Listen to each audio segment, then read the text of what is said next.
Okay, and we're live.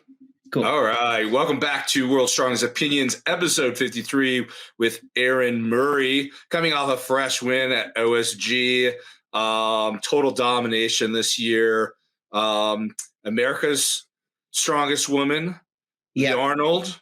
Yep, and nations. In the world's strongest nation. Yep. At Giants Live. So congratulations. Thank you. We were fortunate enough to sit and watch your dominant performance at OSG. Huge congrats. Welcome to the show. Really excited for this conversation tonight. Yeah, welcome. It's been a hell of a year. It has been a hell of a year. Why don't you just tell us a little bit about, everything that's has gone on. I'm sure you're still celebrating OSG. It's still fresh. It's been a whirlwind. I guess it was over a week ago at this point, but it already feels like so long ago. Right. But yeah, I think this is the most I've ever competed in a single year. I'm usually a little bit more selective with like taking long off seasons, and I just kind of ended up. I was only planning on doing 2 shows this year, and then opportunities came up, and I'm obviously glad that I did them because it ended up being a crazy successful year. But that's the most I've ever done at a time, and it was a lot. I'm very tired. Yeah, I can imagine. You were invited to America's 1 week. You had a 1 week notice or something like that? Yeah, so I wasn't going to do it because I was just going to really the 2 focuses of the year was winning the Arnold to get to the pro show next year. And I've had this goal of the 2 world titles in different weight classes for years now. So that was kind of like the big goal for the year. And I was planning on just taking the whole year to work on that. But the events looked really fun. And I was always kind of back and forth. I was bummed that I couldn't do it. And then a week before I was just kind of fuck it. These are good events for me. They put up some prize money, which helped because at the time I was I can't really financially justify traveling and the flights and accommodations and all that stuff. But then they announced the prize money, and it was a week before, just kind of a spur of the moment, sure, screw it. We'll jump in and see what happens. Yeah, no, that's impressive too. You really didn't train it, I imagine. No, I did. I think I decided on Friday. So we tried out a couple of the events just to make sure my body felt okay doing them. And then I was like, yep, my body feels all right. And then I signed up. That's amazing. That's awesome. That's amazing. So you're going to get to the Arnold pro show, right? Next year. Yep. Obviously a big focus. What else is in the future? So I don't really know. So right now, I guess I know a few things. We have the Arnold at the beginning of March. I got invited to the Arnold UK, which will be 2 weeks after that. So March will be a really busy month.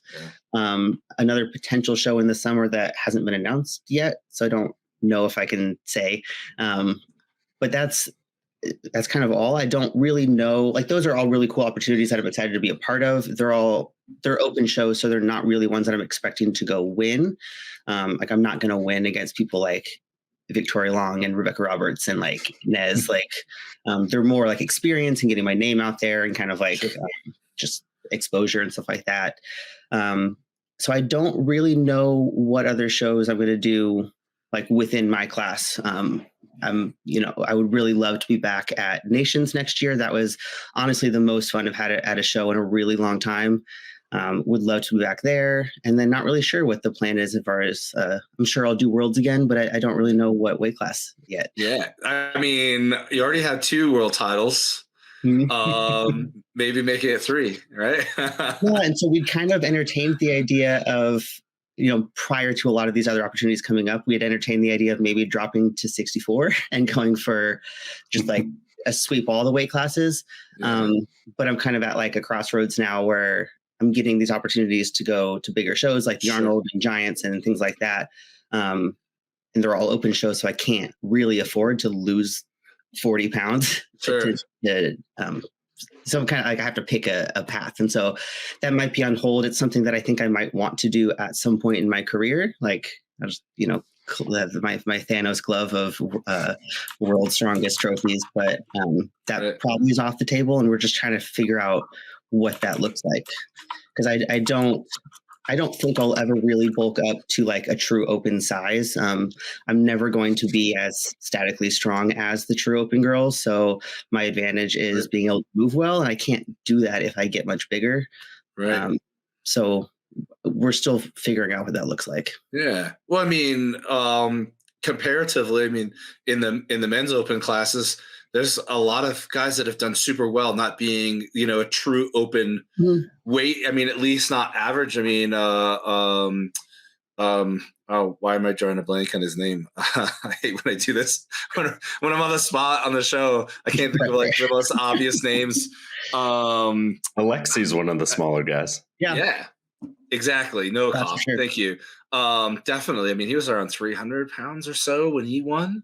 And you've got guys that do super, super well, like Ferris, Kearney, right? You don't necessarily need to be the most statically strong person because it's a points game, right? Yeah, for sure. It's consistency at the end of the day. Yeah. And I think that's even within my own class, like I've worked really hard to get my strength up because I knew that it was something that was lacking, but I'm also not the strongest person in my class. And I'm kind of okay with that because like you said, like strongman isn't about being the best at anything. Really, right. It's just about not sucking at anything. Right. Where I excel is like not necessarily being the strongest, but just not having weaknesses. Yeah, absolutely. Those severe weaknesses really hold a lot of people back. And so, yeah, strongman is about being decent or, good, not super great at everything. Consistency almost always wins in this sport. Which is not as fun. It's not as fun as the things that you're already good at. Yeah, right. Yeah, I mean, it's not as fun to like be like, I took 5th place and everything and I won versus like I took 1st and everything. Right? It's different feeling. True. Yeah. You just benched 300 pounds though. As far as strength goes, that's an insane feat. Yeah, which is why I don't really bench anymore. So like. My coach will hate me saying this, but my brain is a little bit like, I wonder what I could hit if I actually trained for a heavy bench. He would never let me do that. Yeah. Yeah, strongman's kind of weird with bench. There's some people that are like big advocates of it, and then others that aren't so much. And I'm always on the fence. I think when my bench press is strong, my log especially is really strong. But I'm like always prone to like pulling my pec muscles. I'm always worried about a tear. It's a hard balance. Like it's a hard balance. There's pros and cons to everything, probably, but right. I know that it messes with my shoulder mobility, which obviously isn't great for overhead. I also, though, feel like that it helps. You maybe not expected, but I feel like it helps with my stones, like this squeeze. I noticed that suffering when we like took bench out completely. And it's a small thing, but with anything, there's pros and cons, and it's about how you program it and how hard you push it and a lot of different factors. Yeah. It's interesting you point that out, that it helps your stones. I've talked to a lot of people and they don't really realize how important the pectoral strength is in squeezing that stone. Like you're not like, I've never been one to really pick with my hands. I squeeze with my forearms. Right, the hands are just kind of a little bit of a shelf, but the real power up the floor comes from that squeeze. Yeah, for sure. I think people that like rely on tacky too much can get in the habit of not doing that, and then as soon as you have a tacky mishap, i.e., myself last year, you realize that you don't have the squeezing power without the crutch of the tacky, and that can be really bad. It can knock you off a podium, which I've been there. Yeah. So what happened with your tacky last year? I went in way too confident. Stones had been going great in training. It was the one event that I was like, oh, I'm going to win this one easily. And I didn't tacky really appropriately. Like I kind of just like half-assed it. And I'm like, this has been easy in training. It's not going to be hard. I didn't go out with any extra tacky, like on the back of my hand or anything like I normally would have. And I got to my last stone and I was just out. Like it all had come off on the stones and I had nothing left. And at that point I was just kind of like, what do I do with that? And I'd relied on it too much to the point that I couldn't do it without. Right. Yeah. Again, I've bounced back and forth over the years. This is my 15th year of competing. So I've been like back and forth, like, should I train with tacky? Should I not train with tacky? Like, again, like you said, there's pros and cons to everything. I think a lot of like no tacky training is, you start risking bicep injury a bit more because that I mean, you definitely have to squeeze harder, but any slippage of the stone, I've seen so many people tear biceps over the years doing no tacky training. There is a huge benefit to it also. Yeah, and, right? there's time and place for everything, Yeah. and you have to figure out, where it fits into the grand scheme of a program as a whole, Yeah, not absolutely. just like that snapshot of Right. what you're doing. Yeah, absolutely. We actually started doing a lot of like cable crossover. We Yeah. did some wrist things, right, where we would Mhm. pull in and do Oh, cool. light stone of steel to help with that pick, and a lot of just like holds. I think had helped me a lot over the years too. Yeah, with we did a lot tackless of training. Yeah, we did a lot of stone of steel, like earlier before we got into prep when it was more like off-season-y work, and I think that helped quite a bit. Yeah, for sure.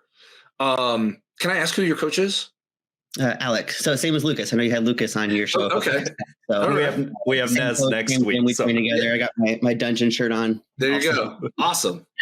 Yeah, I saw him. Yeah, I don't remember who all was. I mean, there was like a big group around Alec. I think when we saw him out in OSG. So yeah, sorry, I didn't realize that you were training with him. But I mean, there's a lot of big names, and people are. I mean, he is training some absolutely dominant athletes. So Yeah, I've got some powerhouses on the team, which is cool as an athlete too, to be, I shouldn't say, can't really say surrounded by, because besides Lucas, we're kind of scattered all over the country, but kind of have this, built-in support system of people that are frequently training for the same shows and kind of going through the same things and kind of competing at that same high level. At the Nation show, Nez and Gabby were both there, and they're both also coached by Alex. So it was cool to kind of have my teammates there with me. I know strongman's not really a team sport, but we consider ourselves a team, and we'll have that environment. I don't know. I mean, it is kind of a team sport, though. I think having a good, like you're an individual on the field, right? And it's really it's you against your competitors. That's individual from that perspective. But I think it is like it requires a good team, good support system behind you to be able to compete at that high level. So I don't know about you. When I go to like big shows, I get super distracted. It's hard for me to focus, and I need somebody to like keep me on track. Yeah, for sure. It makes sure that I'm getting my warm-ups on time, right? I'm not going overboard in my warm-ups, and making sure I'm eating, hydrating. It does take a bit of a team, I think.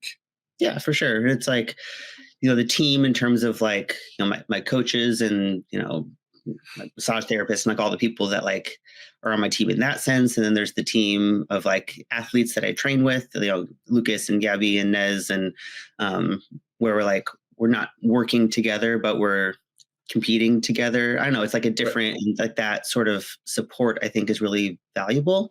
And it's been cool to see over the years. Cause I remember when I first started, I started Strong Women 8 years ago, and it was so small. I remember I did my first show when there were 2 women there, and it was a really lonely sport. No one else was doing it, so I did everything by myself, and made it work. But it's really hard when you don't have people to do it with. Absolutely, especially because strongman is so just training strongman. There's so much time involvement in just setting up and breaking down equipment. Yeah, I remember my overhead, my training day for the overhead ladder for OSG was a day that I had to do by myself, because that's just how it worked out. And it took me 2 hours just to get through the ladder training, a single exercise, but my main movement took me 2 hours because of all the setup. And then the training as a whole would take 4 hours after all the accessories. And I would just be so pissed off by the end of it. The setup alone is it's tough to do by yourself. And we do it because we care about it, but it's nice to have a team. Yeah, it definitely is. But I think it's a testament also to your determination, discipline, right? To go out and do all that work so that you can train. And we talk to athletes all the time that some of the things that people do just so they can get their training in is, it's very unique, I think, to strongman. Mm-hmm. Yeah, because I don't think that is unique to me, because I've talked to a lot of people with similar experiences, that I'm very lucky now to have a gym that has basically everything that I need. But I remember early days of driving just hours on the weekends to get to the closest gym. And I've talked to so many other people that was their experience too. It's like, if the closest gym is 3 hours away, it's like, all right, I guess we're making a trip every weekend while we're in contest prep. And you just need to work. Yeah. How often do people ask you or make comments about like how long you train? Like they're like, oh, you go to the gym like an hour a day, or do they ask you how long your training sessions are? I get asked all the time, and I think people are always expecting a high number, and then they're still surprised. Oh, I always feel like, I mean, maybe to me, I guess an hour and a half is a high number, probably to the average person, right? Well, and that's probably more normal and healthy. Yeah. So healthy is a key word. Healthy, whatever that means. Yeah. I quit my job a couple years ago to pursue this on a more full-time basis, and part of that for me was being able to spend more time training, because it's not just about the training. It's like, if you're going to train twice as long, you have to recover twice as hard. You have to eat twice as much. You have to sleep twice. Like, there's like all these things that take time. And so I made a decision to quit my job. I started my own business and went down to part-time coaching so that I could be a full-time athlete. And there's a lot of time that goes into that. And, off season, I have a couple of days where I do double sessions. Some of my event days will go upwards of like 5-6 hours. And like, that's not like actively training the whole time. Like we're saying, there's a lot of setup and stuff, but no, there's a lot of time that goes into it that I think people are always a little bit surprised, and that's a personal choice. And there are plenty of people out there that have managed to be very good, not spending 30 hours a week training, but that's how I've chosen to go about it. Yeah. I find that a lot of the athletes that are doing well though, their job or their career does still involve something in the fitness industry. They work in gyms or, like the guys, Anthony Furman, Dan Hughes, Justin Loy, they were all 105K guys, but, they were fortunate to be in the Army's, like the Warrior Fit team, right? Which is like really awesome for them. I know Dan's been out now. He won worlds outside of that, but that's a great opportunity for people to be able to live that full-time athlete lifestyle. Yeah, and that's one of the few scenarios that I've heard of non-open class men getting to actually truly do this as a career. And that's my dream, is to eventually be able to do this as a career. Right. It's unfortunately easier when you're a 400-pound man, because that's kind of where a lot of the sport is, but it's moving in the right direction, which is cool to see. Yeah. Like you said, 8 years ago, you were, one of two in the women's weight classes. And now, the women's open class especially has just really blown up over the last couple of years. Yeah. So, things are really moving in the right direction.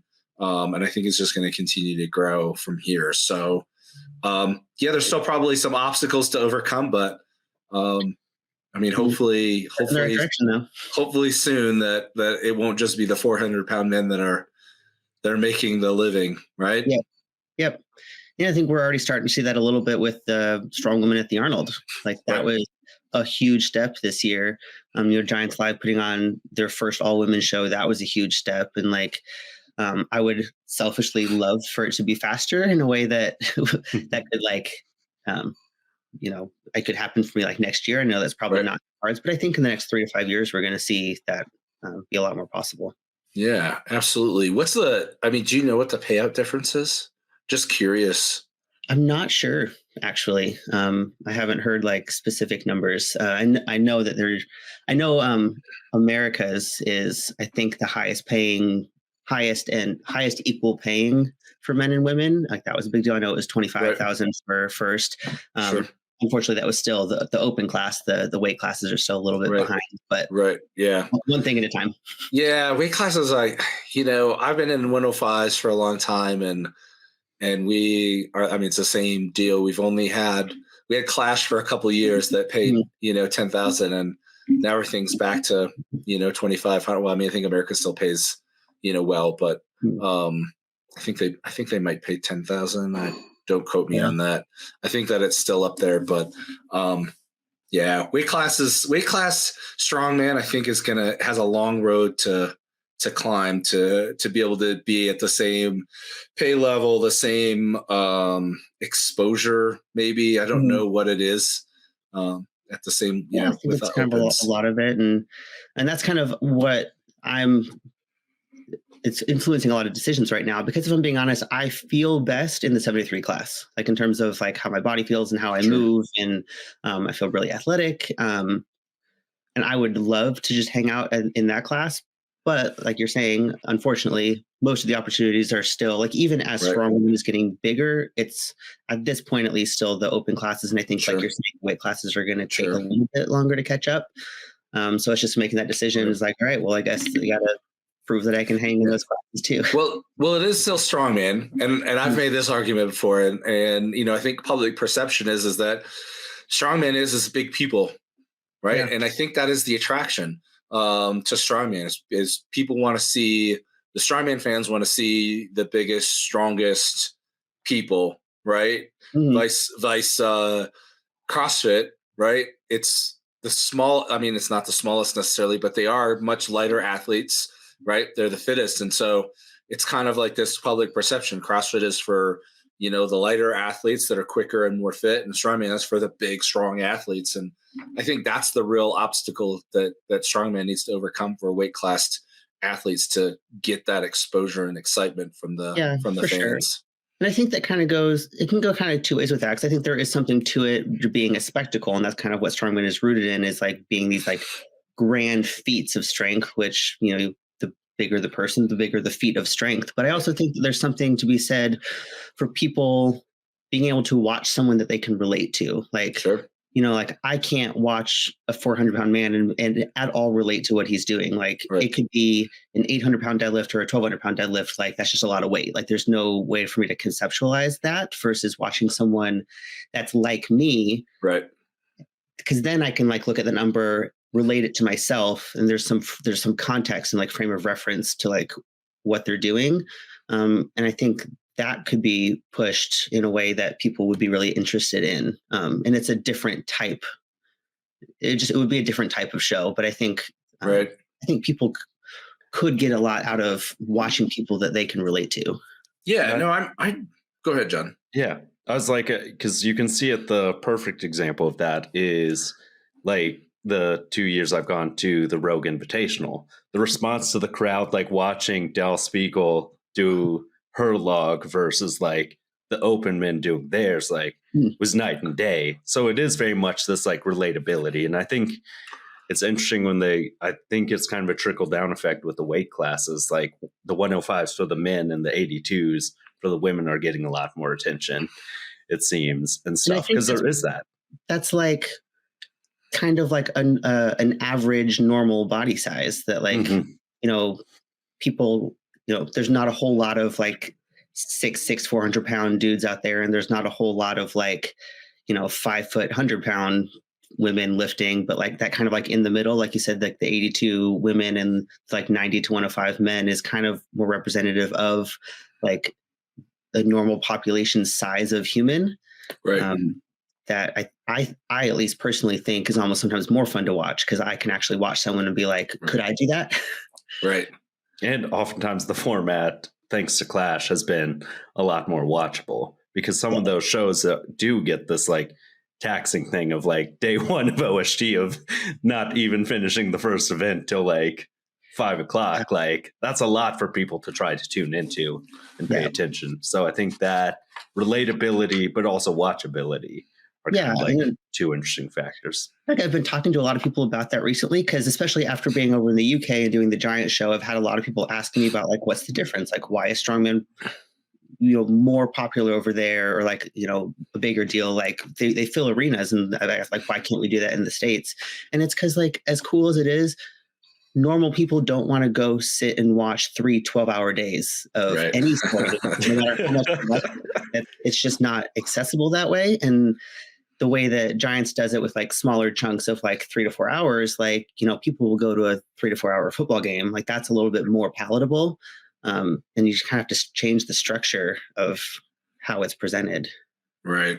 Well, OSG too OSG focuses heavily on the athlete experience that really nice stage, right? The backdrop, and I mean, it provides some amazing photos and videos, but it is at the expense of time. Because again, I mean, we had 378 athletes this year. I mean, that's tough to have that kind of venue and format, that stage and run fast. So depending on the show. And it's such a hard thing to balance, like that athlete experience versus spectator experience. And like what I love about OSG is that because it's so open to like truly anyone of like the highest talent to show up, like it's a true world title, like that means something because it's not limited to like who the promoters knew to invite or like any of the other shit. Like that makes the title really valuable, but it makes it hard for people to like we're saying, sit and watch the entire event. But then if you go more towards like, what do the spectators want, then like other things suffer. And it's hard to find that balance between like, how can this still be for the athletes in a way that people want to watch? Well, I mean, they could, hypothetically, Lynn could break it down into individual competitions per weight class, right? But the cost, so much work. It'd be so much work. The work, the effort, the time. I mean, the sport's just not there yet, right? I mean, he would need a tremendous amount of sponsorship and endorsement to do something like that. So, thank God we have people like Glenn that are willing to put in the effort to put on shows like OSG to begin with. And I've never asked him, but I got to imagine, I bet if he could, he would be more than happy to do, break it down to have a fast run show, get more people in the stands, right? Because, I mean, that's revenue that goes back to the, to buying equipment, to the athletes, to better experience and everything too. So, but that's what we got to work with. And I mean, he's putting on a massive, massive show. And I mean, I sat there thinking about it too. It's like, God, I wish this was faster. But, talking with, I actually sat down with Gabe Pena and had breakfast with him the last day we were there and kind of asked his perspective. And, that's what he said. And it makes perfect sense. Like, this is the athlete experience, and it is that stage and that backdrop and the production value, I think, that we get out of it. And again, it's a big prestigious show, right? The win is it's a true world championship. And for the open men specifically, they're going to experience the same thing at World's Strongest Man. Very long days, few events, long waiting time. So days, isn't it? It's like 6 days. So I mean, so there's definitely a balance there. I think that it's easy to overlook. Yeah, and I don't think there's any really easy answers, but it's a hard balance to find. But I mean, in general, if you look at any other sport, like any like money making sport, the revenue comes from people that watch that don't necessarily do it. Like, how many people that go to a football game play football at a high level themselves? Like, very few. Very few. And I just have to, I guess it's hard to know how to market it differently to get people interested in it that aren't already connected to the sport. Yeah. Which I was thinking about, because ideally it's one of those hard things of like looking at the audience of how many people bought tickets and stuff. I think the one thing that it does take less money up front and stuff, but like World's Strongest Man, of it being free, brings in a lot of new eyes and stuff. Because if it's nearby, you're like, why wouldn't I just go? And as long as you bring your own ladder so you can see what's happening, like I think there's a little bit of that element of, I think if the days are going to be so long and kind of grueling as an audience member, paying for that feels a little bit strange. But I don't know if like the best way to market it, I think, would be some of these shows of not having a spectator fee and trying to just get more of the community of like all the local gyms be like, hey, show up, you see the sponsors. And I think getting a little bit of that flow, but like watching Lynn work in action, you see exactly how demanding the show is, like mentally, of keeping track of all those people and everything that's going on. Like, that's so much. It's hard to balance because it really is huge. Yeah, and I've had brief conversations with Lynn about like the amount of work that goes into it on the back end, and it's just wild. And so then I think about like you were talking about breaking it into different weight classes, but then it's like you think about taking that on 12 times a year instead of just one time a year is just I mean, I kind of wonder though. I don't know what the truth is, but I heard the Coliseum was a free venue. Oh, really? I don't know if that's true. Total hearsay. But I mean, maybe it was because it's in Charleston that, rush hour traffic is 4 vehicles. They probably they don't probably fill the Coliseum very often. Yeah. So it's quite possible that they allowed him to use that for free just to draw in the revenue over that weekend with 307. Well, I mean, it was well over 400 people. Hell, it was probably 600 people for all I know, with everybody's families, coaches, crew, staff, volunteers, etc. I mean, that was probably a really good weekend for the city of Charleston, if we're being honest. So sure, probably worth it for them. I mean, if he was able to do it in one location every month, I'm totally brainstorming for Lynn right now. He probably won't even see this, but I mean, there's a possibility but it's a lot of work. It's still going to be a lot of money. No matter how you look at it, and getting the staff and the volunteers together, that's nobody's full-time job. No, it's still like so many hurdles to cross there. We need the money in strongman to start paying everybody. Everybody, needs to make a living. And right now, strongman just does not draw in the money like the NFL, right? Not even close. Yeah. So it's hard to know where to start with that, like it's probably in order to get it going, like you're saying, like it'd be really cool to not charge a spectator fee and just get people in, but then it's like that money has to come from somewhere. And I think then it's like, does it come from the athletes? Like that kind of sucks. Or like, sponsors, like sponsors are hard to, that's a lot of work to get sponsors on board. It's like that money has to be coming in from somewhere. And it's hard to know where at first, like in order to move it in the right direction. Yeah. I think the moral of the story for me is, all athletes, we talk about this frequently, and I've had my moments where I'm just like pulling my hair out, right? Like, why isn't this better? But the moral of the story, I think, is at the end of the day is that it's so much work to put on these shows. It's so hard to get sponsorship.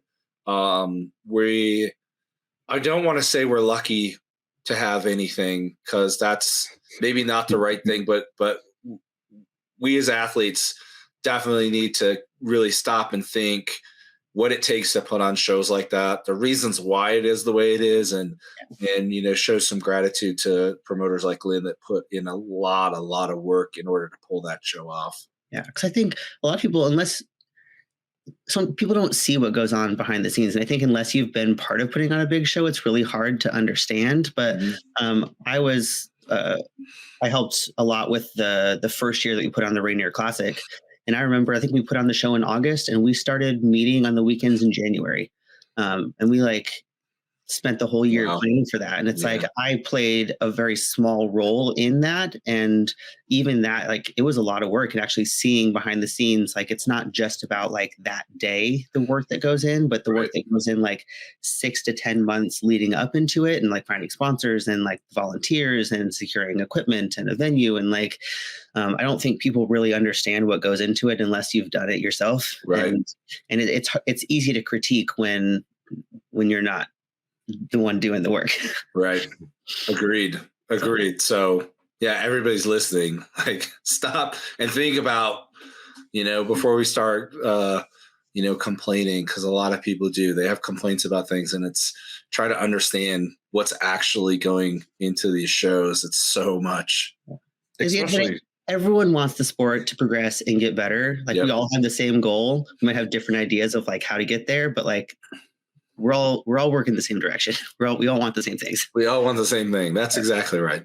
Because it is, like, I think it was interesting because I bought my parents' day passes for the first day, which $70 per day. They were like, we wouldn't have paid for it, but like, we love being there. But it was interesting seeing their reaction of seeing that relatability and stuff of like, it was interesting to watch my mom go from like not knowing anything about strongman to like asking why certain athletes didn't get good calls. And you're like, it's nice to like watch people like learn on the fly. Cause mom would be like, why'd that person not get a down call, but that person did in this lane? And I'd be like, welcome to the sport, mom. But like, and that's cool to see. Like, like she was involved and stuff. Like people like strong. I feel like when people like get into it, they like it, because like my mom's been the same way. Like she's kind of started watching in the past, year-ish, as I've kind of gone up in the sport, and like watching her get interested in things has been really cool. Like I went and stayed with her for a couple of days after the show, and like she was asking me about like Martins has his YouTube series Strength Unknown that he's been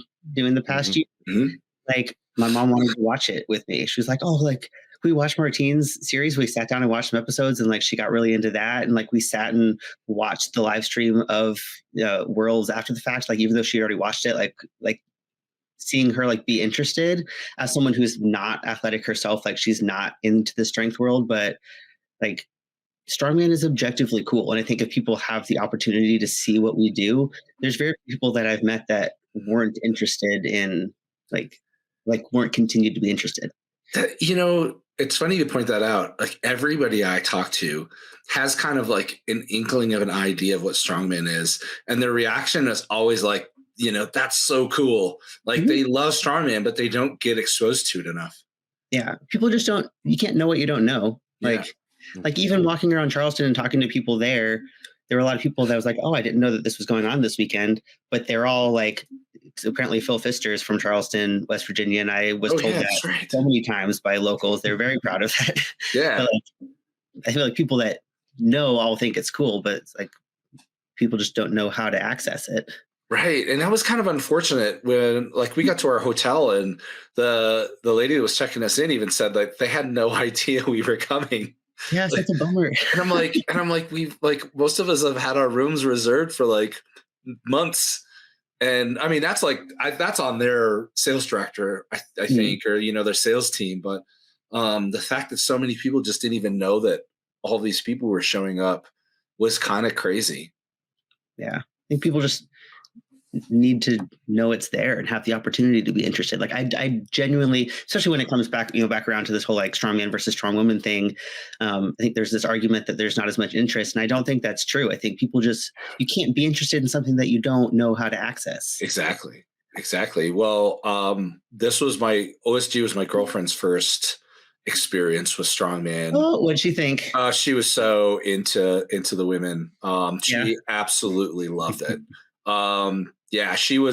It didn't take her long, and she was like yelling and screaming at everybody. Oh, cool. Yeah. Was she just there like spectating or competing herself? Yeah, she was just spectating. She was my coach. Cool. She was my coach. Sorry, Lynn, I took advantage of that. But so did a lot of people. I think it is a good thing. And that visibility, I think, takes time of realizing. My mom started getting Facebook ads for OSG that were directly from the Coliseum, and all it showed was like a stadium full of weird lights, didn't show any of the sport. So I think that takes time. But also I do want to shout out the team there. Their social media game was amazing this year, of being able to get collaboration reels and highlights out like within like minutes. It felt like it was weird to like right after the event. It was crazy.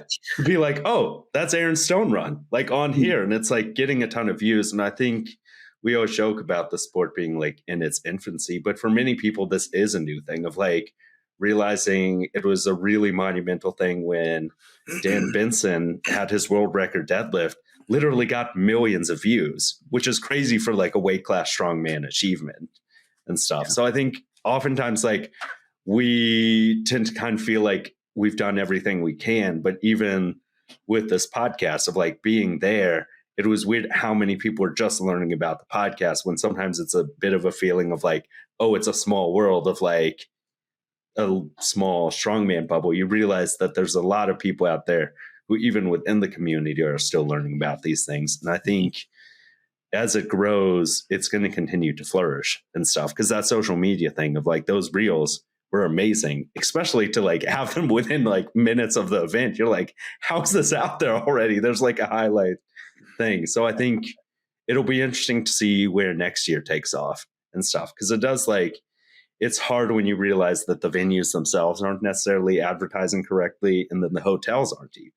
Because arguably, you'd think for the hotel, you'd want to like make a big deal of this, of like, or at least know that it's Yeah. happening. Like, Our hotel was like, they weren't even ready for people getting out of the show late. My girlfriend actually went over, I think it was on Saturday night. She went back to the hotel to get me some more PB&Js because I was just eating because I had nothing better to do. So I just ate all my food.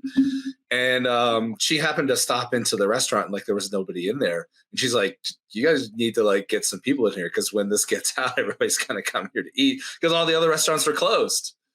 Right? It might have been Friday I don't night. remember I don't remember if it was the hotel or a different bar. I heard from someone that I guess like 50 strongmen swarmed some bar and there was like one person working. It was one of those, it's like, if you know what's in town this week, maybe be ready for like 50 huge burly dudes that want to drink all night afterwards. Like, Exactly. Yeah, I think it took them a little while to get caught up, but by Sunday night, it seemed like everybody was ready. But That's true. Because like it was weird to see the kind of town where half the kitchens were closed at like 8 p.m. and stuff. And it's like, you'd think for a big weekend like this, like more things would be open, because we were surprised how many things they were like, oh, our kitchen closes at 8:30. It's actually not a very big town though. That's true. That downtown area made it feel like it was a big town, but our shuttle driver from the hotel told us there was only 40,000 people in Charleston, West Virginia. Yeah, I did hear that. It's like blew my mind. I'm like, this is such a big downtown for 40,000 people. I mean, it explains the 4 cars during rush hour, but pros and cons to everything. That's true. I got the same drivers like multiple times and stuff when it was like peak traffic time on Sunday or something. I got the same Uber driver for like 2 different rides because he was like the only one available. I was awesome, paying these surge rates for this one guy. Did you get the Uber driver? Like the car was like almost falling apart. Oh, I got one like that. The guy was like, he almost ran us into a freaking center median. Yeah. He was a nice guy, but man. It's true. And they were really nice. I think it's one of those things that like, I think it would be interesting to see like once it expands and you have room for more staff like that, it would be interesting to think of getting like a marketing coordinator in there ahead of time to be like, this is going to be a big week for Uber. Uber might want to do some like promotions to get people on the road, because oftentimes they'll do that of like, what is it? If you can do 30 rides, you get like $300 bonus or something. You could easily do 30 rides in that weekend. I think if Uber knows that we're coming, they're just going to gouge us all. That's true. They will gouge people. And they did. I paid $45 during peak time for one ride and then $37 to the next one. Same guy. So I was like, where did you go? Oh, man. Just to the grocery store. It was like 2 miles away. Dude, I was like, I would have watched. Sorry, we're getting like, dude, use Instacart. That's true. Next time, next time I will. I was like, I just like the convenience of that. But I think it'll be these things of like, it's still taking time to go off. And it is one of those things that I think this year is the first year that Lynn could do this full time. And it's crazy to realize he was doing this in previous years with a full-time job managing people. You're like, that's an insane thing. So I think we're just seeing a new face of strongman that's coming out with these things of like having that attention, because Giants Live, like they know how to run really good shows. World's Strongest Nation, like people tuned into that. Like Gabby Dixon's Hercules hold was like super viral and stuff. And that format to watch something and be done with it in 3 hours is huge. So it'll be interesting to see how that progresses. Yeah. But it's also not like, I mean, I'm sure that they weren't successful in the first couple of years either. Like everything takes time to get off the ground. Right. Yeah. And I wouldn't even consider this like on the ground, like obviously a very established show, but like in terms of like making big changes like that, you know, like you said, this is the first year like where this was the full-time thing. And I think that's really exciting to see what that's going to turn into. Because even just like I was talking to someone the other day, like the production value, just in terms of like even just like the lighting and like the backdrop and like the way the photos look and the videos look from this year versus my win 2 years ago, it's like night and day. Like the environment just felt more professional, and it's cool to see, like, even in a span of 2 years, like differences like that. Right. Yeah, it was Just super huge. professional. It was so good. It was, I mean, there was a few hiccups, but I almost feel like that's to be expected when you have 30, almost 400 competitors. Like that's a lot to manage. And I think the couple of hiccups probably is a very small percentage overall. Yeah. So, I mean, I'd say it was very successful from that perspective. And I mean, it was super well run. Things were managed well. I felt like I knew where I was supposed to be when I needed to be there. Mhm. Yeah, I didn't feel, I mean, I've been to competitions where it's just like, what's going on, right?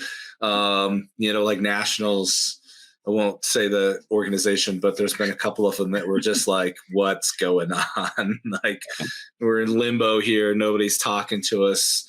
Yeah. So, I mean, it was pretty amazing. To watch it too. Like my parents were really, really impressed to be like, your this mom is was like a so super, yeah, my mom was definitely loved it. And so I'm so glad I got them that first day pass and stuff, because I think this is like still like, while it's not on the ground by any means, like there's still a lot of people learning about this stuff. And I think it'll be interesting to see as that production value goes up, because realistically, now that like more and more people are getting better at the social media thing, there clearly is a demand for it, because powerlifting is probably the most boring sport to watch live.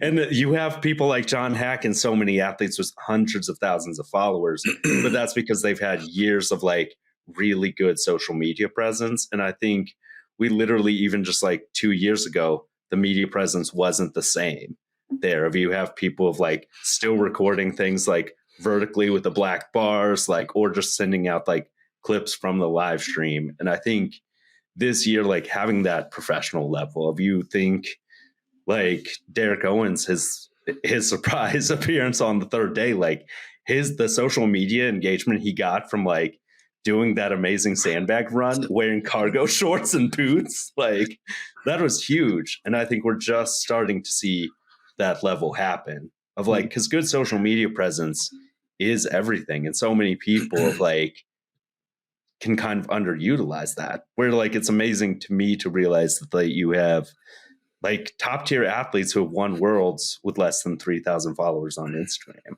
Yeah. And stuff. That was a hard pill for me to swallow, like how big social media is, like how much that matters. And I think that's something I've finally kind of started coming to terms with, because I went through this process of like, I shouldn't have to do, like, just being a good athlete should be enough. And like this whole, like, I kind of realized like I wanted to be a career athlete without doing all the things that meant, because I think unfortunately being a career athlete is more than just being a good athlete. Like social media and your presence and like that's part of it. And I think for the longest time I got really frustrated, and it was like, it's not fair. There's like these influencers that have hundreds of thousands of followers, and then like in my brain I'm like, they don't really do anything. But then I had to reframe that to be like, no, it's a different skill. Like they work really hard at a different skill, and marketing and like branding and social media and all these things are part of the job. And so like I kind of come to terms with the fact that like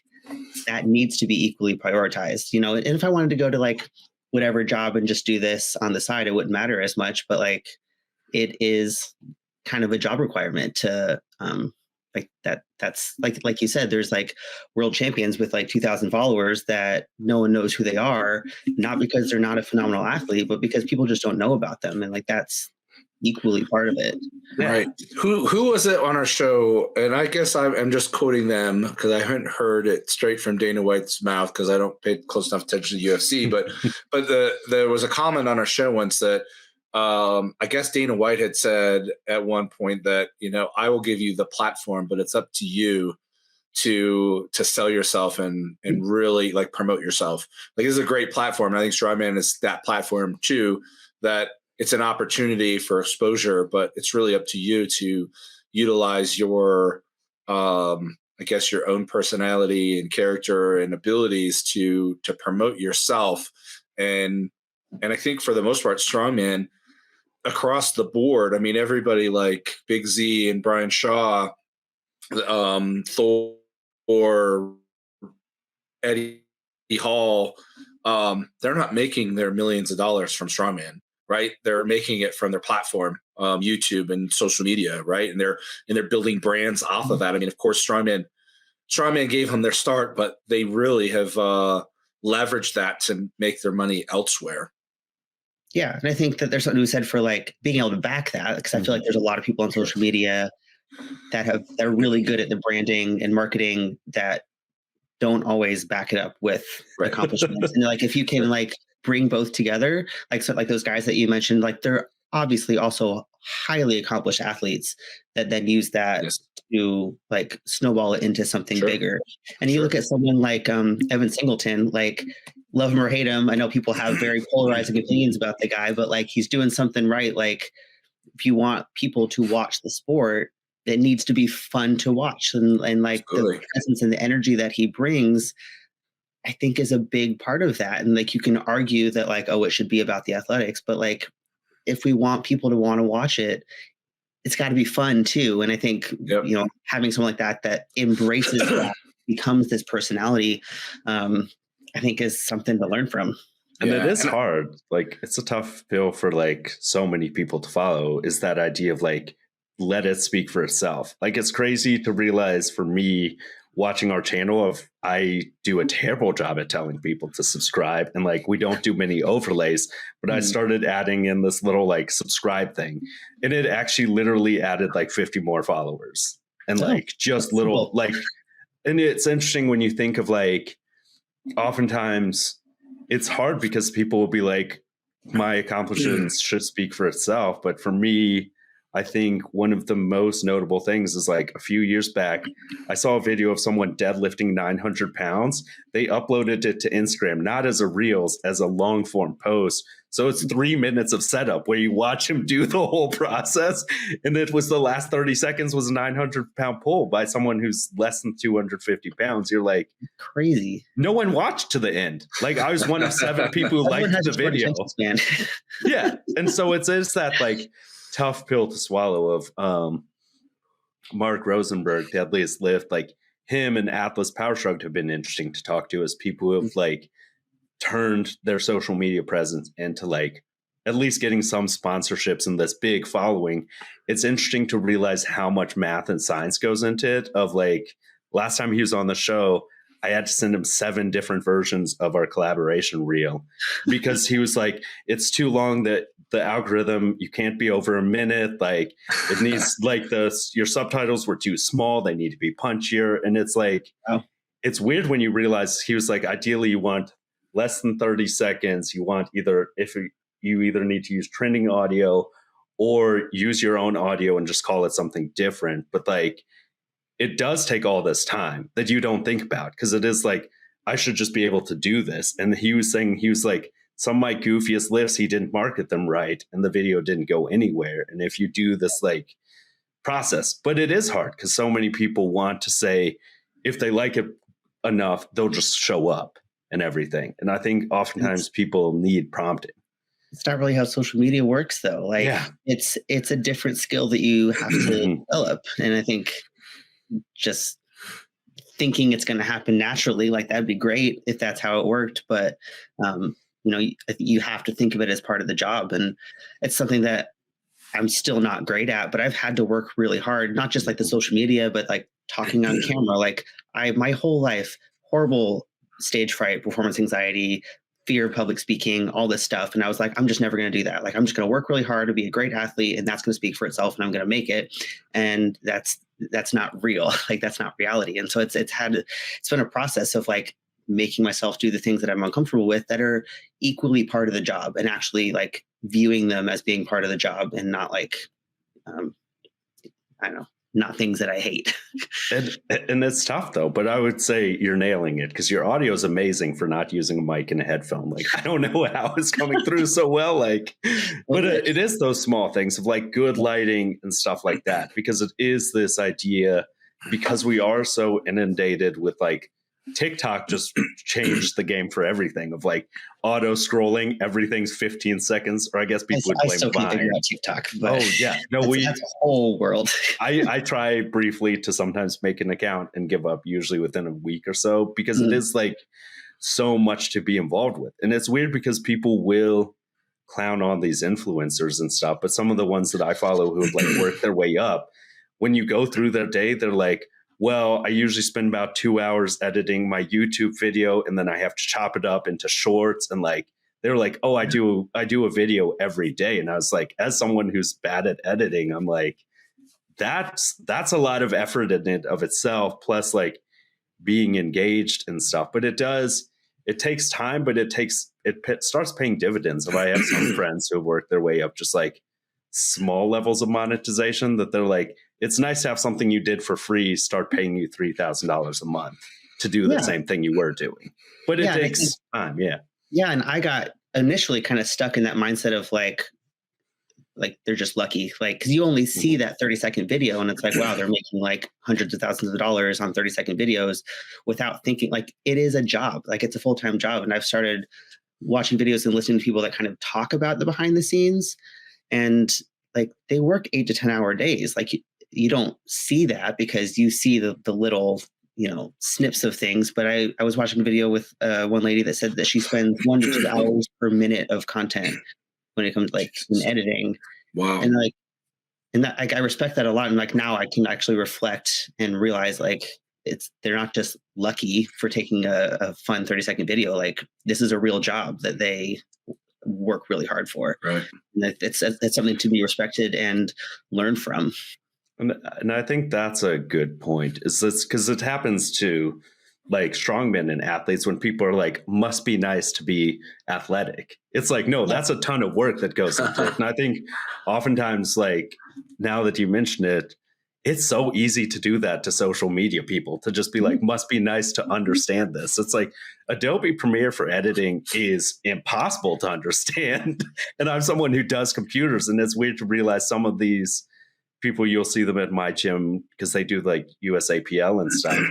They'll film with HD cameras and they're like, oh, well, I use this and then I layer it and then I put some effects. And I'm like, that's crazy. Like, I have trouble just putting an intro and outro and a little like cutting clips. But I think it's interesting because it does pay off hugely, because powerlifting, like some of these guys of like Austin Perkins, who we've talked about before, the 75 kg guy who just casually, when I was at the gym, squatted 672 pounds for a triple or a double at 75 kgs. That's an insane thing to do. But it was like watching the way he does it, everything he's doing is going into making good content. And Lynn talked about this too, of like, at the end of the day, you have to find differentiators and stuff of some of these people. Of like, I would say Sam Sulek is like the best example of like low effort content that's somehow gotten big. But like, even when you watch him, you realize he's vlogging for like hours a day and just recording himself talking to people. And I think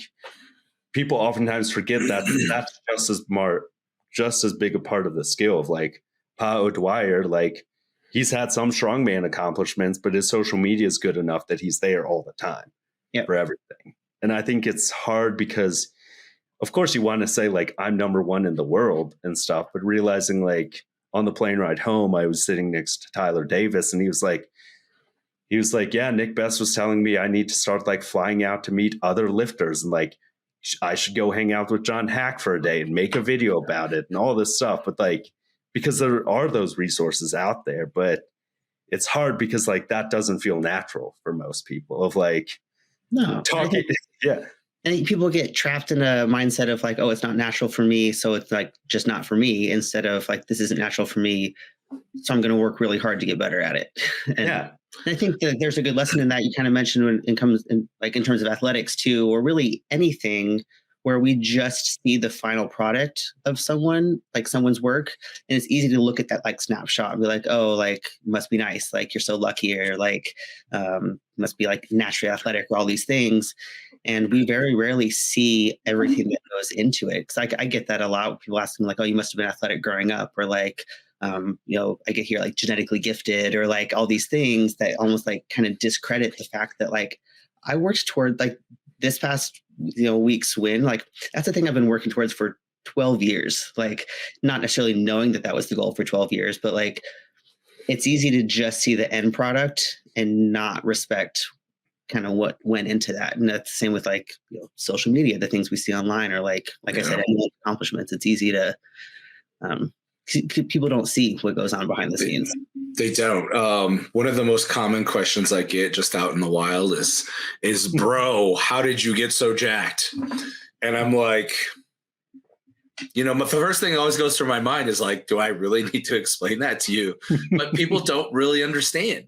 They don't have the concept of what it takes, like the discipline, the persistence, right? The hard work, like the dieting, focusing on recovery and sleep and the money that goes into it. And I think the average person just doesn't have, it's kind of like you said, you can't conceptualize somebody deadlifting 1,100 pounds.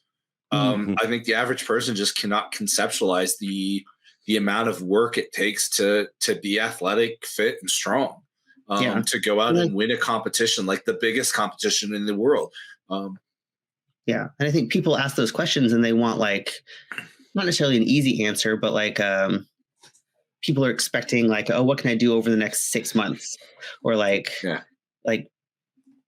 people ask me all the time, like for tips and tricks and whatever. And it's like, the best tip that I can give you is do it every day for 10 years. Yep. And then see where you're at. Like, but people can't wrap their brain around that. People want a quick, like, what can I do right now to get this goal without realizing like, this isn't a goal that's going to happen in the next year or 2 or 5 or maybe even 10. Right. And it's hard to think that long-term and big scale. Yeah. And I don't think pop culture really helps, and like all the mainstream publications that are always pushing like the 3 weeks to 6-pack abs or whatever, right? 8-minute abs or whatever. 8-minute abs, yeah. lose 50 pounds in 1 week. Yeah. Because ultimately people ask those questions, but if you have like really specific goals, it's different. But when it comes to just like generally being healthy, losing weight, getting in shape, building muscle, right? Most people know how to do that. Like it's not overly complicated, but people want like secrets and like shortcuts and there just aren't really like. There aren't, because like it's very simple. Like most people know the things that they need to do. They just don't want to do them. Right. They don't want to hear what it actually takes. Yeah. Because success does take work and stuff. Like it's interesting to sometimes I can get frustrated with social media and stuff. And what I do is I go back to our very first episode and I watch it occasionally because Darren and I are impossibly awkward. It's a Zoom call. The intro was literally just that logo with some license-free techno music I put and no outro. So it took us, I think, 5 or 6 episodes for people to be like, you need an outro, because they're like, I was like, what do you mean? They're like, the episodes just end with you and Darren being like, bye. And then it just starts the next episode. But it's like incremental change though.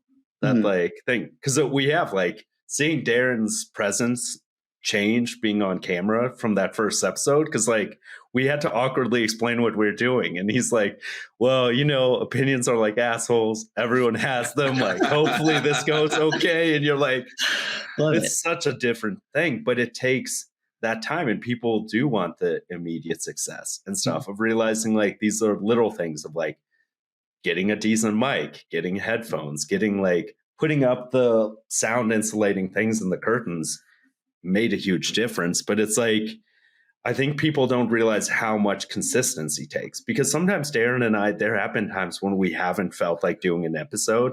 And then later Darren's like, I really almost wanted to call out, but I didn't, because like we did it. And I think this is a long-winded thing, but like Darren and I both do Duolingo. And like sometimes Darren will be like, oh, I'm just doing the bare minimum this week. And I'm like, I have been doing it every day for over 1,200 days, apparently. And it's like, sometimes you do just do the bare minimum, but you keep doing like, that's how the streaks work. And I think oftentimes people with their goals, they'll like because I've seen people do it with social media too, being like, I'm going to revamp my social media. They start doing reels every day and stories, and you're like, that'll burn you out and stuff. Whereas like ideally it's that thing of like, realistically, they said, make short, punchy reels that catch people's attention, have at least 3 stories a day so people at least see your page every 24 hours. And these little things that like add up, because realistically, like we've always said, like if you could get 6-minute abs, everyone would have a 6-pack. Like if you could just be an e-celebrity, everyone would do it. But it is like, it does take work and it takes time. Of like, I went to OSG because it would be a good people experience and stuff. But even for me, of like, by the end of like, I can handle about 8 hours of people, and I would just have to like leave. And a part of me felt bad, but it was like, and my parents are like, no, just showing up for that, that's enough and stuff. Because I think oftentimes more than not showing up. Like, because oftentimes we think of that. It's either this weird false dichotomy of like, either you're jacked like Darren, or you're a middle-aged man in your 40s who's not working out at all. Like there is an in-between. And I think oftentimes our culture is just like, people like guys will look at Darren and be like, I can't do that. So they don't. And it's like, it seems like such a big undertaking that people like just won't start. And I've been guilty of that, especially when it comes to like the social media thing. Cause sometimes I get in my head where I'm like, if it's not perfect right off the bat, then I don't want to post it. But it's cool, like you said, going back and watching your first episode and realizing how far you've come. I think that's a hard thing for people to do sometimes, is just starting, even if it's not going to be perfect first, and like making small changes and consistent changes over time to eventually get to the place that you want to be, instead of having this like paralysis of like, oh, I can't start until I have it all figured out. And then people just don't ever start, and like accepting that it's not going to be perfect at first, and it might never be perfect, but that's okay. Cause like you said, sometimes the bare minimum is fine because it's still moving in the right direction. And that's always better than just standing still and doing nothing. It is. Yeah. And I think if you want to find like a good treasure of an episode, our first episode with Nez, when she was on the show, is like the 3 of us are very awkward, and like she's actually coming on the show next week. I guess we're doing like your whole team in a row now that I realize we're just running the gamut. I guess we should talk to Gabby soon. But it was like, it's interesting because so many people, I had friends be like, well, I wish like I don't have editing software and I don't have a way to record. I'm like, I literally just made the episodes inside YouTube for a bit and just recorded Zoom calls. Like we just recorded. Use a phone. Like everyone has a phone. Like you can do something. Because people always say that. They're like, well, I'm not going to start posting stuff till I get an HD camera. And I'm like, there's been full movies of like Unsane and I think Tangerine. Both movies were filmed on iPhones, the whole movie and stuff. So I think people like to kind of gatekeep themselves, because there is this silly idea of like, if I can't do it right away, I don't want to do it at all. When in fact, it's interesting, like Juji Mufu has his book, Legendary Flexibility. He's like, people have this weird idea in their mind that like we were naturally hypermobile and now we're not because of modern life. He's like, no, it takes tons of time. He would talk about watching 2 hours of anime sitting in a split. That sounds incredibly painful. And it's like people, like people look at his success and be like, man, I'd love to have a $500,000 gym. We all would. But like, it's interesting when you look at his thing that he did these things, making videos and content every day for like almost a decade with not very much traction. And I think people forget that thing of like, they'll be like, must be nice to like be a world champion. You're like, it took 12 years. You didn't know where you were going. Like there was a lot of not winning first.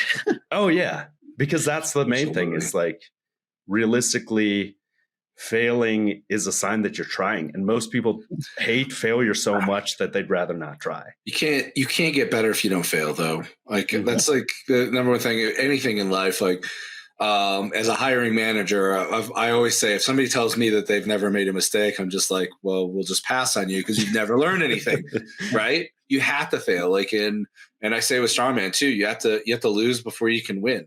It's just part of the natural progression of the sport. You need to get in. You need to learn some lessons. You got to put yourself out there, right? And I think it's just like starting the show. I mean, we just jumped in and started. We had no idea if it was going to last or not. we didn't do really well at first, but I mean, there's some failures in there and some mistakes and some learning. Yeah, competition's the same way. You got to get out there and you just have to do it.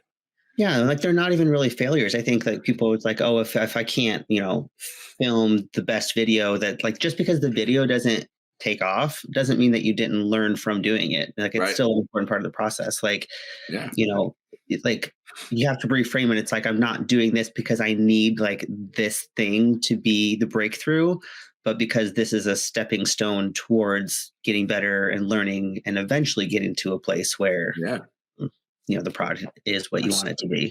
Absolutely. It's like that is the entire like story of life in general. Mm-hmm. And I think everything in life is such a cool reflection of that. And that's why I love the sport. Like there's just so many different skills involved. And I think very similarly, a lot of people like to do things that they're good at, and people don't like to do things that they suck at. And in order to be good at this sport, it forces you to do the things that you're bad at. And I see some people that they'll gravitate towards shows events that are their strong suits, or they'll ultimately avoid the things that will actually make them better, because it forces you to be worse first. Yep. And that's uncomfortable. Yeah. But I mean, saying that, like, to get to growth, you have to be uncomfortable. Growth happens from being uncomfortable. Your body literally wants to stay in homeostasis. In order to grow muscle, you have to knock it out of that homeostasis. You need to be uncomfortable. You have to force change, right? And adapt. It's everything, right? I mean, change and growth is uncomfortable. That's the only way. If you stay in your comfort zone, stay in that homeostasis, you're going to be stagnant. That's what leads to stagnation. So, yeah, for sure. Those steps are hard though, because it is like, and I think people sometimes forget about scale of like Instagram likes to do this thing of only showing what you post to like less than half the people who are following you sometimes. But like, you always have to think about these ideas of like, if sometimes like you'll look at something and be like only 50 people liked it or whatever. It's like if 50 people showed up to your house just to tell you how great you were, you'd be overwhelmed. Like if they showed up to the gym and like everyone was just like clapping, you'd be like, this is awkward. It's just me pulling what doesn't feel impressive to me. Or like you can compare yourself, and like comparison really is the thief of joy, because at the end of the day, like it really is amazing to like have people want to see what you do and stuff. And I think it's easy to kind of constantly compare yourself to the people at the top, whereas like realistically, if you did that with anything else, you wouldn't get anywhere. If you applied to a job that's entry level and were like, I don't want to do this unless I can be a manager, they'd be like, no, you need to, there's steps to be there. Like, you don't just walk in day one doing well. And I think oftentimes, like, I've seen so many comedians out here who they talk about literally not being good for 15 years. And then suddenly like they had that overnight success moment. And it's like, no, they had enough time doing it that like enough people recognized them that it turned into something. And I think the biggest thing I heard recently that I liked, that one guy who's like, the reason I kept doing comedy and kept doing podcasts is I'd never wanted to be the person who said, I used to do this. And a lot of times people do that with like, oh, I used to be into strongman, or I used to lift. It's like, you want to just keep doing it. And I think oftentimes like finding sustainability in that's hard though. Sorry, man. I got I got to throw out the Mitch Hedberg, man. I used to do strongman, but I still do, right? I used to do drugs. I still do, but I used to too, right? I used to do strongman. I still do, but I used to too. That's true. Sorry. Every time I hear the used to reminds me of Mitch Hedberg, man. Oh, a great comedian. Yeah. But it is like those things of like doing something consistently is like the biggest thing. And it's interesting you brought up the athletes who only want to do shows that are good, because you'll see so many people be like, well, that has this event, I don't like it, so I won't do it. Or this has some people like, because strongman does force you to do unpleasant events. Of that yoke press looked terrible. The duck walk, awful event. Like we all have shit that like we dread seeing in our programs and seeing on event lists, but avoiding that isn't how you get better. And I almost think sometimes I think like being naturally good at something can be the worst thing for long-term success.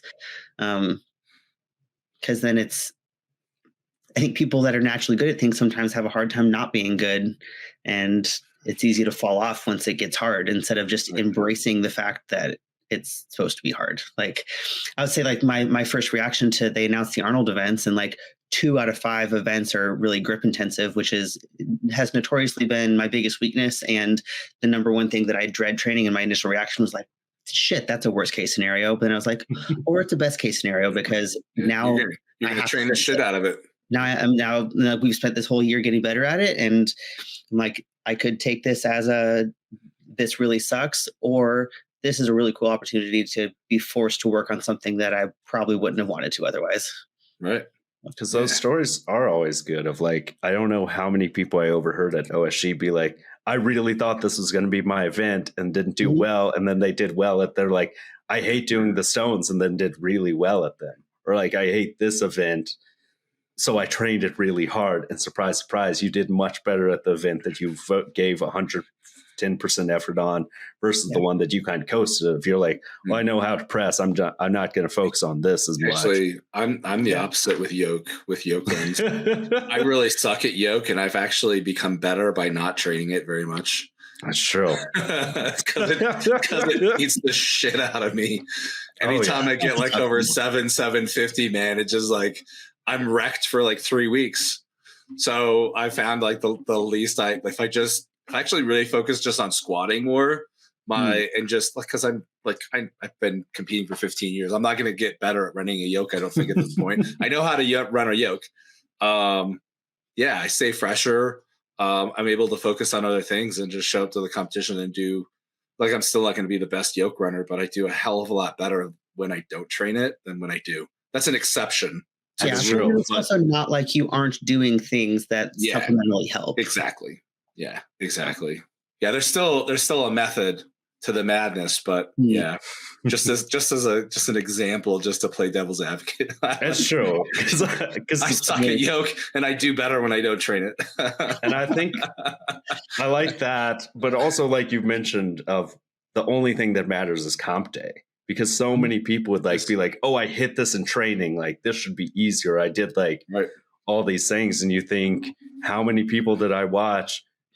They were like comp weight, full run, really good time on like the pressing thing, like just 2 weeks ago. And they're like, it just wasn't there today. And I think oftentimes that like what happens the day of and when you show up is like really what matters. And vice versa too. I mean, when I was younger, used to get in my head if I couldn't hit comp weight or something, right?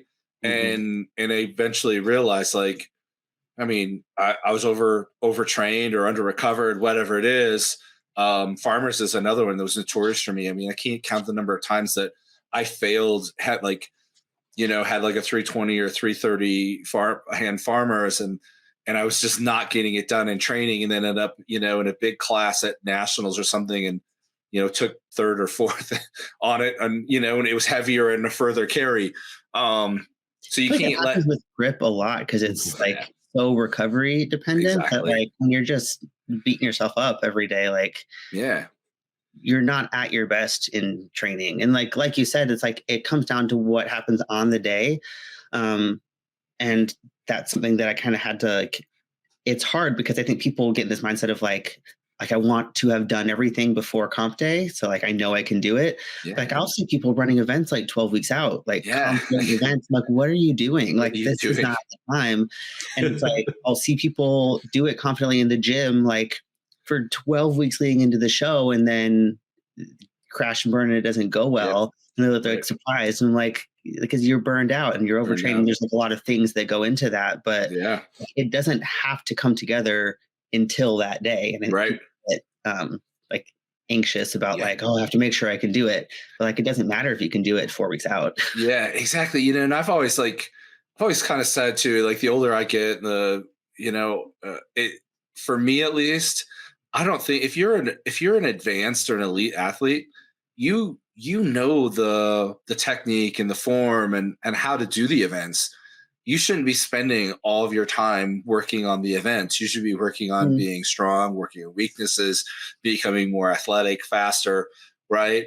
Work on the events the last 4 weeks, maybe just if there's transitions and, formulating that game plan. But yeah, it's always kind of boggled my mind at high level shows when people are working on, like you said, the events like 12 weeks out. That's like where they go straight to them. Like, you should be, building strength and specificity later in your cycle.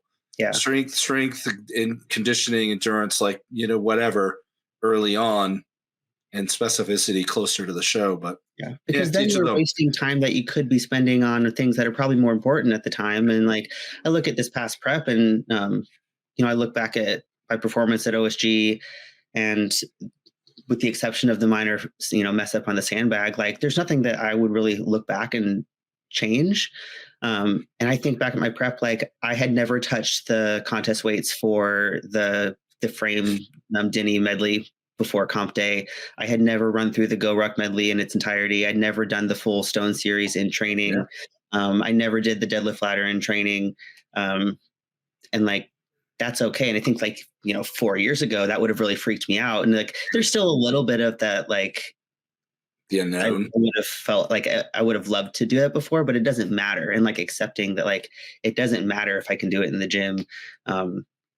And I don't know, it's just and saving that energy for game day. Like, I mean, like John's saying, I can't count the number of times I've seen people like they'll pull just some ridiculous deadlift PR 2 weeks out, and they're like posting, and everybody's like, "Oh my god, he's going to win the deadlift!" But lo and behold, like he just peaked, and he's crashing and burning at the show, and not coming anywhere close to first place. Yeah, it's like the goal is to peak at the show, not 2 weeks before. And I think a lot of people unintentionally peak 2 weeks before, and they have all these, like, they get their cool training videos, like, "Oh, I'm so ready."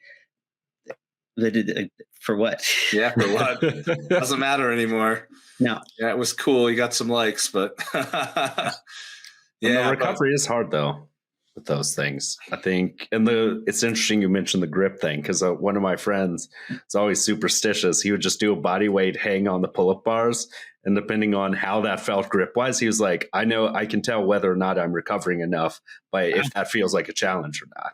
Because he was like, if I'm fully recovered, that's not a challenge at all. But if I'm hungover or stressed out from work or whatever, that feels like an actual challenge. And it was interesting to like think of that, of like, if he's hungover, then it's true. We got other problems. That's true. Some people do party harder and everything, but I think it is this, like, the unknown is scary to people and everything. And I think that's the biggest thing that blocks a lot of people from trying, like, to make a podcast or getting into strongman, is this idea of like, I know I can't count the amount of times, because I did it myself, of once I'm in more shape, I'll get a gym membership, because I didn't feel very confident about myself. Like, I've had that with clients. Like, people come do a consult with me and they're like, I'd really love to work with you. I just feel like I need to get into better shape first, and then I'll reach out. I'm like, that's literally my job. I'd be like going to your doctor and being like, I need to get healthy first, and then I'll come back to you. Like, I think this is what I sometimes wonder. So I was talking with Atlas Shrugged a little bit in DMs about how there's like so many novice coaches out there and they're making money. Mm-hmm. And I sometimes wonder if there isn't some kind of like intimidation factor of going to a high level athlete, right?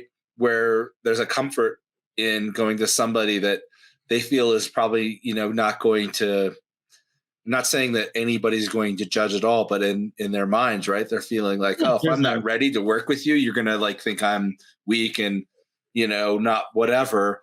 There's a perception of that. And I've unfortunately heard of people's experiences where that was the case. And it's really sad, but I think there is incorrect assumption that like, if I have a high level coach, that means I have to be a high level athlete. And like, you don't have to be like me for me to want to work with you. Like I actually really prefer training like beginner, intermediate. Like, I don't like working with high level athletes. Like, that's not what I enjoy. I think there's like this perception from a lot of people where they think I'm going to want them to be like me. Like I've done consults with people like at a gym. At my last gym, we had to wear uniforms, so you couldn't actually really see what I looked like. And they would like sign up with me, and then they would see me lifting, and then all of a sudden they would cancel their session and be like, "Oh, well, I don't want to be like I don't want to do that." Like I'm not going to make you do that. Like right. There's a We need to change that perception in the fitness industry that like high level athletes or like high level coaches are probably, well, not probably, but will help beginning athletes much, much better than a novice coach could possibly do, right? Because there's the experience, the knowledge, the know-how. And for some reason, there's this kind of like flourishing industry, like sub-industry where like these novice coaches, like it blows my mind that these people will go and do like one novice strongman show and suddenly they're a strongman coach, right? And it's like no, you don't have any experience or know-how. I mean, there's value in experienced coaching for all levels of athletes and fitness enthusiasts. Yeah, and that always blows my mind because like on one hand, like I respect the confidence and I wish I had more of it. Right. These people that are just like, oh, I did a show and now I can be an expert coach. And I like look back to when I started coaching, like I coached for free for like the first 2 years just to like get experience. And I coached like my friends and like, I was just like, give me a chance to learn before I jump into it. And even then it's like, this whole process, like I went to school for it. And like, I spent so many years before I got to a point where I was confident enough to say like, okay, I'm going to start charging for this because I know that I'm good. And it's wild to me how people jump in. They do like a 2-day weekend certification and they do one powerlifting meet or strongman show. And they're like, okay, I'm a coach now. Yeah. And like, it's just so weird to me. Like it's cool that it's so accessible and there's so many options out there. Right. But like, it's so hard and confusing now for people that want to reach out to a coach to like differentiate and like weed out and know it's hard like who to trust because the market is just so saturated. Right. It is. And I guess, it kind of goes back to like what we were talking before too. I mean, they said, good for them for having the confidence and you got to start somewhere and sometimes you just got to jump into it and get started. But I think when it comes to people's health and well-being and stuff, I think that might be kind of an exception of where, some experience and understanding and education are really super important because you can really hurt people if you don't know what you're doing. You know what I mean? Like we don't want somebody to just jump head first and become a doctor tomorrow. Right. Yeah. Yeah. there are certain things and like, there's pros and cons to everything. Right. Yes. But there's certain things that like you said, like I wouldn't go see a doctor that hadn't been to medical school. So well, kind of illegal in the United States too, but that was an extreme example. But yeah, I think there's certain things where, go do your podcast, do the social media, jump headfirst into it, do it. But yeah, there's certain professions that I think require a certain level of expertise and education. But I guess it's also just kind of the same that like, with that analogy, absolutely jump into coaching. But like when I jumped into coaching, like I said, I did it for free for a couple of years. Yeah. It'd be like starting a podcast and being like, I'm going to charge people, $100 a month to subscribe to the podcast that I can film on my phone. Like you start somewhere and you have to build value over the years and you can't just expect that value to come immediately. Yeah, that's a fair point. That's a fair point. Cause a lot of these beginning coaches are charging kind of absurd rates. I've seen $300 a month. Yeah, and some of these people. That's so cool. Like you said, everyone starts somewhere, and it's like if you find that this is a thing that you love, like go for it. Like that's awesome. Like get experience. But it is wild to me that like I've been coaching for 2 weeks and I'm going to charge $300 a month. Yeah. Like you got to work your way there. Right. But also the community needs to be educated too. Because at the end of the day, if people are willing to pay them, then it justifies their rates, right? It's true. Yeah. Go ahead, John. One of my friends she coaches people out in like Westlake and everything. She was like, well, I only have a few clients and everything, but they pay me $900 a month. And I was like, what?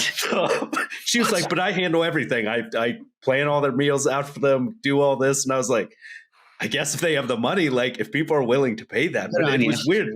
Where do I find her clientele?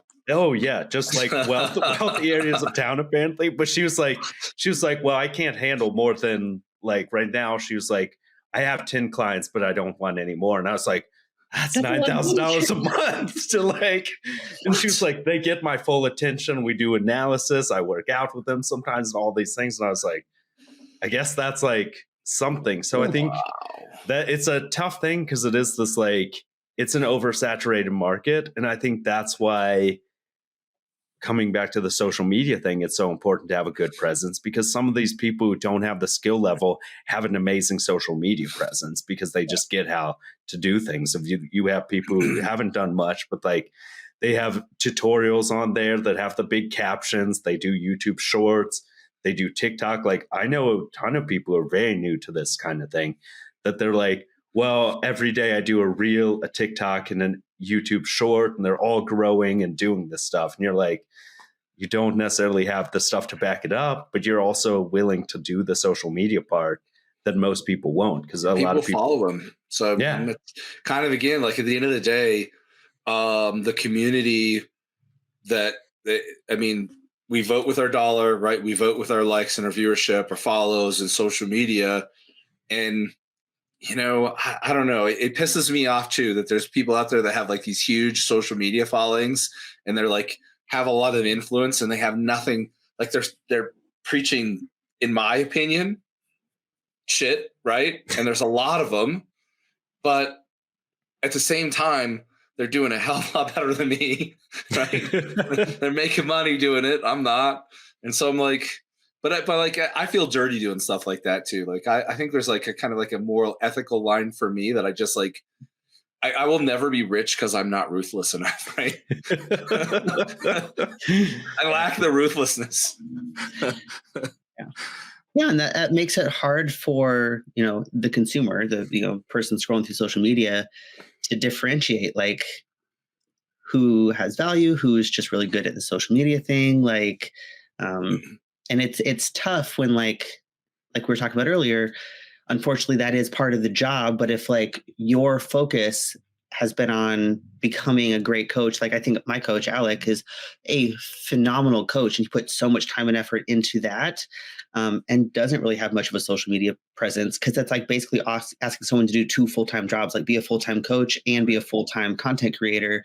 And it's like, oftentimes one of those is going to suffer. And it's like, if you love what you do and you're putting all your effort into something like coaching, and you can't, you know, put as much time and effort into content creation and marketing and all these things, it's sad, because then you get overlooked by someone who puts all of their effort into the social media side and maybe doesn't put as much effort into the actual value of the content that they're, you know, selling to people.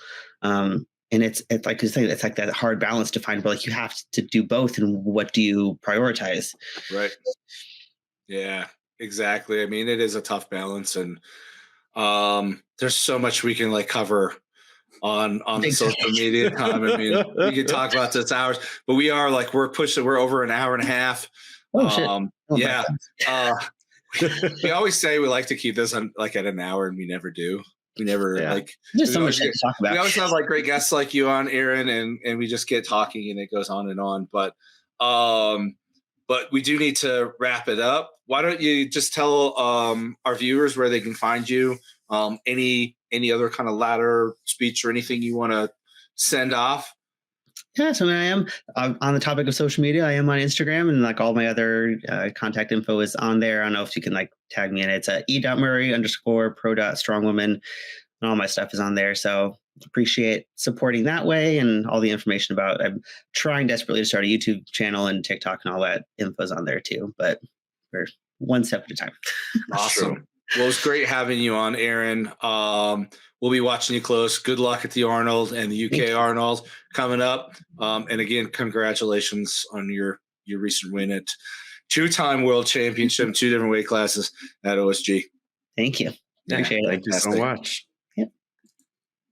We hope you enjoyed this episode, and don't forget to like, subscribe, share, and follow us on Instagram for updates. We'll catch you next time on World's Strongest Opinions.